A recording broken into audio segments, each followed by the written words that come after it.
हमारे धर्म ग्रंथों में शेषनाग, वासुकी नाग, तक्षक नाग, करकोटक नाग, धृतराष्ट्र नाग, कालिया नाग आदि नागों का वर्णन मिलता है।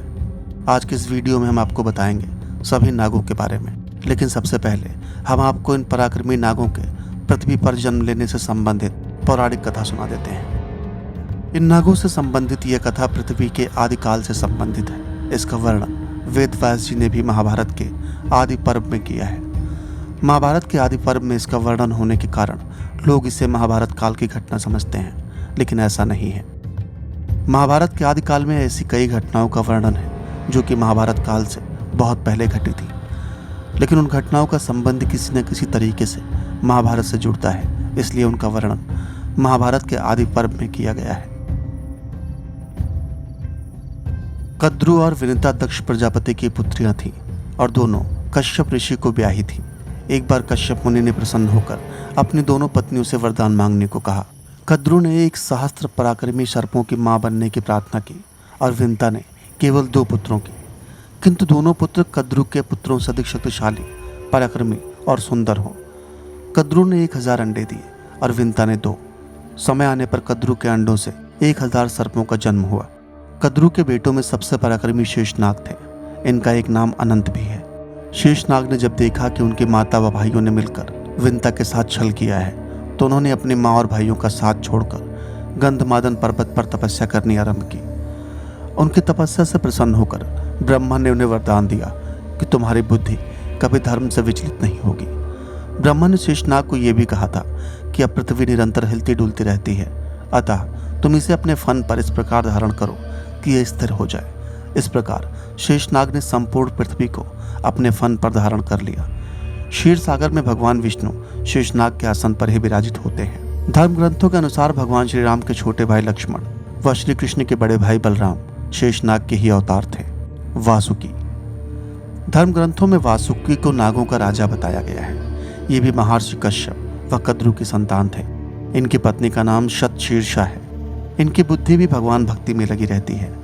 जब माता कद्रु ने नागों को सर्प यज्ञ में भस्म होने का श्राप दिया, तब नाग जाति को बचाने के लिए वासुकी बहुत चिंतित हुए। तब एलापत्र नामक नाग ने इन्हें बताया कि आपके बहन जरत्कारु से उत्पन्न पुत्र ही सर्प यज्ञ रोक पाएगा। तब नागराज वासुकी ने अपनी बहन जरत्कारु का विवाह एक ऋषि से करवा दिया। समय आने पर जरत्कारु ने आस्तिक नामक विद्वान पुत्र को जन्म दिया। आस्तिक ने ही प्रिय वचन कहकर राजा जनमेजय के सर्प यज्ञ को बंद करवाया था। धर्म ग्रंथों के अनुसार समुद्र मंथन के समय नागराज वासुकी की ही नीति बनाई गई थी। त्रिपुरदाह के समय वासुकी शिव धनुष की डोर बने थे। तक्षक। धर्म ग्रंथों के अनुसार तक्षक पातालवासी 8 नागों में से एक हैं। तक्षक के संदर्भ में महाभारत में वर्णन मिलता है। उसके अनुसार श्रृंगी ऋषि के शाप के कारण तक्षक ने राजा परीक्षित को डसा था, जिससे उनकी मृत्यु हो गई थी। तक्षक से बदला लेने के उद्देश्य से राजा परीक्षित के पुत्र जनमेजय ने सर्प यज्ञ किया था। इस यज्ञ में अनेक सर्प आकर गिरने लगे। यह देखकर तक्षक देवराज इंद्र की शरण में गया। जैसे ही ऋतुजों ने तक्षक का नाम लेकर यज्ञ में आहुति डाली, तक्षक देवलोक से यज्ञ कुंड में गिरने लगा। तभी आस्तिक ऋषि ने अपने मंत्रों से उन्हें आकाश में स्थिर कर दिया। उस समय आस्तिक मुनि के कहने पर जनमेजय ने यज्ञ रोक दिया और तक्षक के प्राण बच गए। ग्रंथों के अनुसार तक्षक ही भगवान शिव के गले में लिपटे रहते हैं। करकोटक नाग। करकोटक शिव के एक गढ़ है। पौराणिक कथाओं के अनुसार सर्पों की मां कद्रु ने जब नागों को सर्प यज्ञ में भस्म होने का श्राप दिया, तब भयभीत होकर कंबल नाग ब्रह्मा जी के लोक में, शंखचूड़ मणिपुर राज्य में, कालिया नाग यमुना में, धृतराष्ट्र नाग प्रयाग में, ऐलापत्र ब्रह्मलोक में और अन्य कुरुक्षेत्र में तप करने चले गए। ब्रह्मा जी के कहने पर करकोटक नाग ने महाकाल वन में महामाया के सामने स्थित लिंग की स्तुति की। शिव ने प्रसन्न होकर कहा कि जो नाग धर्म का आचरण करते हैं उनका विनाश नहीं होगा। उसके उपरांत करकोटक नाग उसी शिवलिंग में प्रविष्ट हो गया। तब से उस लिंग को करकोटेश्वर कहते हैं। मान्यता है कि जो लोग पंचमी, चतुर्दशी और रविवार के दिन करकोटेश्वर शिवलिंग की पूजा करते हैं, उन्हें कभी सर्प पीड़ा नहीं होती।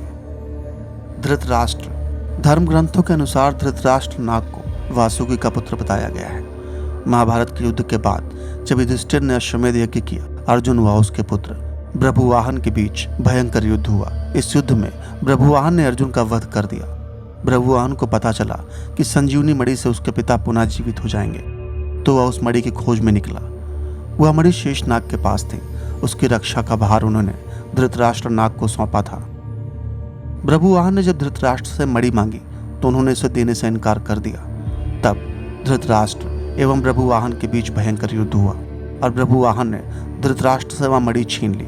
इस मणि के उपयोग से अर्जुन पुनः जीवित हो गए। कालिया नाग। श्रीमद् भागवत के अनुसार कालिया नाग यमुना नदी में अपनी पत्नियों के साथ निवास करता था। उसके जहर से यमुना नदी का पानी भी जहरीला हो गया था। श्री कृष्ण ने जब यह देखा तो वे लीलावश यमुना नदी में कूद गए। वहां कालिया नाग व भगवान श्री कृष्ण के बीच भयंकर युद्ध हुआ। अंत में श्री कृष्ण ने कालिया नाग को पराजित किया। तब कालिया नाग की पत्नियों ने भगवान कृष्ण से कालिया नाग को छोड़ने के लिए प्रार्थना की। तब श्री कृष्ण ने उनसे कहा कि तुम सब यमुना नदी को छोड़कर कहीं और निवास करो।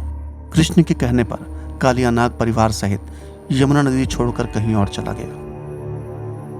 आशा करते हैं आपको ये वीडियो बेहद दिलचस्प लगा होगा। ऐसी ही और कहानियां सुनने के लिए, ऐसी ही और वीडियोस देखने के लिए हमारे चैनल को सब्सक्राइब करना न भूलें। साथ ही बेल आइकॉन भी ज़रूर दबा दें। शीघ्र ही मिलते हैं किसी और वीडियो में। तब तक के लिए धन्यवाद।